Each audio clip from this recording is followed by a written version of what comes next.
नमां विष्णुपदाय कृष्णप्रेष्ठाय भूतले श्रीमते भक्तितीर्थ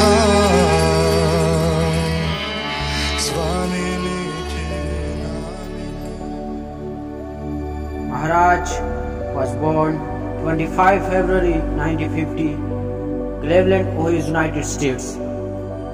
Being an African American, he was born John A. Favors in a pious, God-fearing family.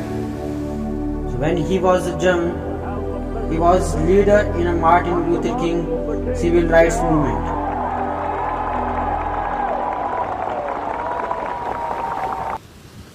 After that, he got full scholarship in Princeton University, where he became the president of the student councils and also served as chairman of the Third World Coalition.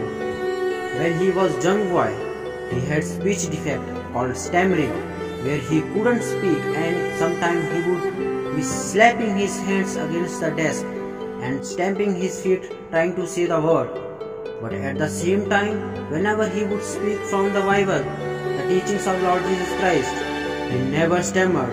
So it was obvious that he was not born in this world to speak about anything material. He was born in this world to glorify the Supreme Personality of Godhead.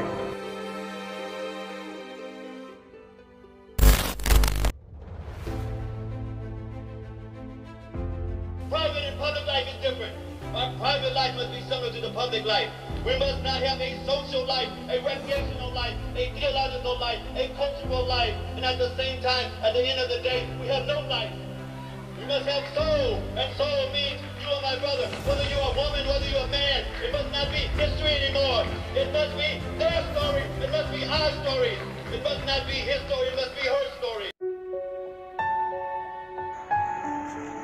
Now usually a person who is really born in poverty, when they had the opportunity for big high position, world with lots of wealth, they become quite attractive.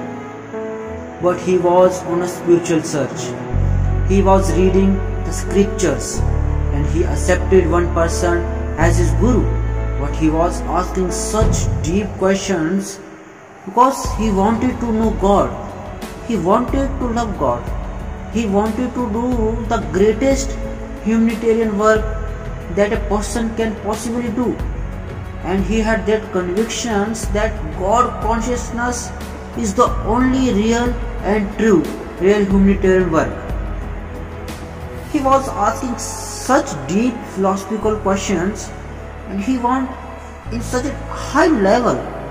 He did not want the earth, calm, dham, moksha, which practically everyone in this world is looking to God for. He wanted something more. So finally, after many months, his guru told him, he said, what you want, I can't give you. You want something so high, you want something so deep, there is only one person in this world who can give you that, and that is A.C. Bhaktivedanta Swami of the Hare Krishna movement. On a very auspicious day, he took bow before Srila Prabhupada at the initiation ceremony. Srila Prabhupada gave him the name Ghanshyam Das. One of his first services was because he was so very highly educated, he was sent to Dallas, Texas, where there was a Gurukula and where he was the personal secretary of Satguru Goswami Maharaj. He would sell Prabhupada with books. It was amazing. His infectious smile, his dynamic personality just charmed everyone's heart. He was the biggest book distributor in their party. Then when he would join the kirtan, he would dance in such an expert way with so much grace and enthusiasm that crowds of the people would gather around in the streets of America just to see his dance, and he actually amazed the American people. What chance did that little boy in the ghettos of Cleveland have to succeeding in life? And some years later, author of 20 books, bookstore, darshans, television, international leaders, UN consultant, every continent in the world. There were devotees who were taking shelter of him, who were surrendering to him as the topmost inspiration of their lives. Bhakti Tirtha Maharaj was a very extraordinary personality who made all of us, and by now we were all supremely impressed, devotees. No one else could have done that. Temple, if you're going to distribute Prabhupada's books, read the books, read the books. And so that was Bhakti Tirtha Maharaj's example himself. He traveled all over Eastern Europe distributing Srila Prabhupada's books in the most dangerous situations. And he was an avid reader of Srila Prabhupada's books. His example is because of the life that he showed us from Srila Prabhupada's books, the life that he lived.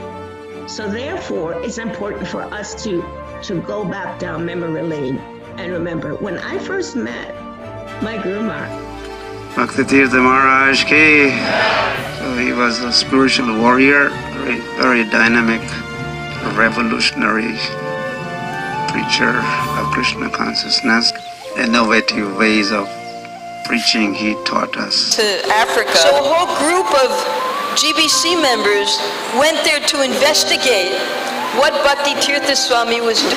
So when they went there, they reported back that we've never seen anything like this.